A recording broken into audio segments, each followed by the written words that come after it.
When I retired about 8 months ago, I thought, you know what, I'll take a quick break. We've got some things to do. We've got a condo to sell. We've got some movement to make in other projects, and I'll take a short break, also known as I'll tick off all these things, and then I'll get to building my business. And I found that it took me a minute to get off the hamster wheel. And to be perfectly honest, I don't think I'm off of it yet, not mentally. There's still that part of me that thinks I should be doing something. I don't know if you've ever heard the term, why are you shitting all over yourself? That's a hilarious term to me, but I'll think of it often when I tell myself, shouldn't I be doing more? Shouldn't I do this? And the question I think we have to ask ourselves at that moment is, who told us that we should? And then the thing I'm leaning into is something I've learned from Jamie Winship's book, Identity Exchange. And it's talking about, really understanding God's name for you and asking Him what He wants us to do. And so when I say things like that now, I will, if I'm thinking, well, I don't do it all the time, but I'll think, wait, what do you want me to know about this, God? What do you want me to know about the thoughts I'm having? Are they real? Are they imagined? And what do you want me to do today? Because one of the things I've learned in my life is that when I'm moving forward towards something that is for me, and it's not the thing that's not for me, right? I'm not trying to force something into it. Gosh, life is so much better. I mean, there's a surprise in slowing down. I have been drawn to channels that talk about slow living. Even moms with 8 or 10 kids, they're like, but this is how you do it slow. My goodness, I only had 2 kids and my husband had 1, but the 2 lived with us full time. And I don't remember a moment of it being slow. Now, maybe that was because of me. Maybe because I've never lived a moment slow. But I am really drawn to that feeling of calm and peace. And yet, at the same time, I really do believe I'm built to move forward. And when I don't have anything to move towards, then I become really restless. I did a few experiments that I talked about when I first started this channel about maybe some watercolors and some puzzles and some other things. And what I've learned about myself is, while there are some things I do like to do, trying to force a hobby to occupy your time to be busy is not satisfying. And so I think in reinventing my retirement right now, the thing I'm really dialing into is, God, what do you want me to do with the gifts and talents that you've given me?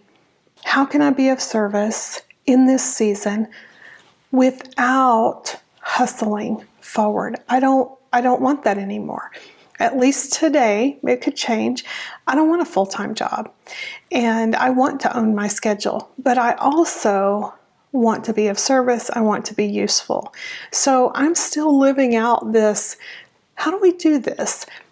I'm not unhappy. Life is really good. I'm so blessed in this holiday season to be able to do things at a reasonable speed, but there still is that stirring. So the thing that's helped me though in this season is I identified several months into retirement that I needed to have really some pillars, some anchors. They're not goals. They're just the things that I really want to pay attention to, and that's my faith, family, relationships, health, and good work.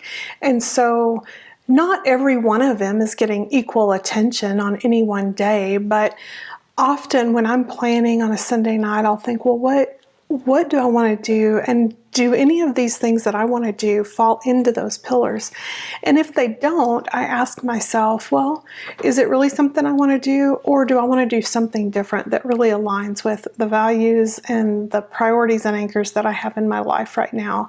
And I think that's important in retirement, because when we're working, we have goals, whether it's for the company or the agency that you're working for, or if it's your own career goals. And now I think that we've got to replace those. I think we've got to still have something to work towards.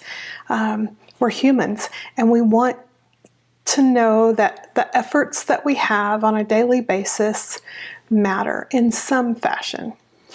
So what does good work look like for me right now? Good work for me looks like continuing to hold space for coaching and mentoring individuals and leaders who are going through challenging times that maybe I've already gone through and could give them some insight. That doesn't feel like work. And so I'm happy to do that. But right now, I'm really prioritizing less good work, except reflecting on YouTube and trying to understand how to do this better. I don't know about you guys, I am so not a techie. I'd love to have little flashing things coming in and out. And I'm like, oh, I'm going to have to sit so long to figure out how to do that. So I'm not sure if I will end up doing that. But I'm kind of letting all of this unfold naturally. The key right now for me, I think in this season, is my health, paying attention to the markers that will keep me healthy long term. My husband has decided to be on a little bit of a health journey himself, so I'm trying to make sure we've got good protein prepared and, taking walks and signing up with my trainer. So those are good things. And while I'm in Wyoming and we're in the holiday season, I really want to be available to my family. Now, one of the things that you find, I think everybody's relationship is different with their adult kids, right? But one of the things that you find is their view of how the things should be, how the relationship and activities should be, is often different than how you think it should be. And that's okay. We've got to let our kids live their lives. I enjoy getting to see them when I do, and I enjoy being with my husband. Man, our morning coffee breaks are the best. And so I'm still focusing on family and relationships. The good work is probably a lot smaller right now. Maybe in the new year it'll be different. And the health is definitely a priority. Reinvention isn't a one-time event. I think if you're like me, you've probably reinvented yourself a few times. And I don't mean changed your values or what have you, but we do things because maybe we fell into this career field, or we decided to live in this town and in this way. And then we think, well, actually, if we're reflective and if we're interested in self-awareness and personal growth, then we're like, well, maybe something would be good if it was different. And so there's always a little bit of a reinvention that has gone on in my life, at least for sure. I think as Gen Xers, we have reinvented over and over with technology, how women are seen in the workplace, how we raise our children, and now, frankly, what retirement looks like for a Gen Xer. We're really just not satisfied to do the old version of, moving to Florida and spending our days on the golf course. Not that there's anything wrong with that, if that's something that people have aspired to, but I think a lot of us are thinking, well, we're retired, but we're not done. I don't know what that means. I really love the freedom I have now, but I'm not really done. And so I'm really looking forward to what the next reinvention will be. I can assure you that whatever I'm thinking today, maybe not in the primary baseline, morals, values, that kind of stuff, but whatever I'm thinking about how things should look today will probably be different this time next year. It's how I was made. Reinvention doesn't mean becoming someone new. It's really just continuing to peel off the layers that we've put up all these years and now finding out, what do I really like to do? Not what do I think someone else thinks I should do or how I should live this retired life, but what do I really want to do? How do I want to use my gifts and talents? How do I want to live this wonderful season of life?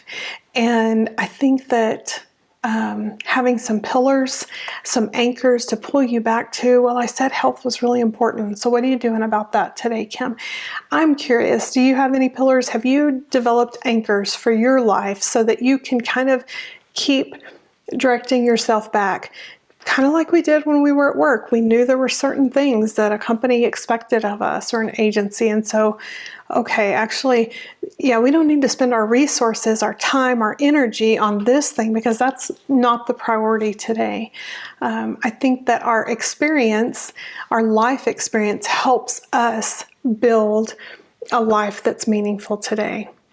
So I appreciate you being with me. I'd love to hear about your pillars, your anchors, and how you're choosing to live this season of your life. It really is a beautiful life. It's almost time for that movie. A Wonderful Life. We watch it every day. Every day, Kim? We watch it every Christmas season. So that's another thing I'm curious. Do you have any new Christmas or holiday movies that you would recommend? We usually watch A White Christmas, A Wonderful Life. There's several others. I think my kids watch some other ones, but I'm excited about Christmas season. This is actually the month that I usually subscribe to Hallmark, and we watch those goofy Hallmark easy clean movies that always leaves you with a feel good. So that's where I am. That's what I'm planning for this season, is some good healthy movement in my day, cooking good meals, spending time with family, and dreaming about what might be next, and asking God what He has for me. I'm looking forward to this season. I'm looking forward to continuing to be with you.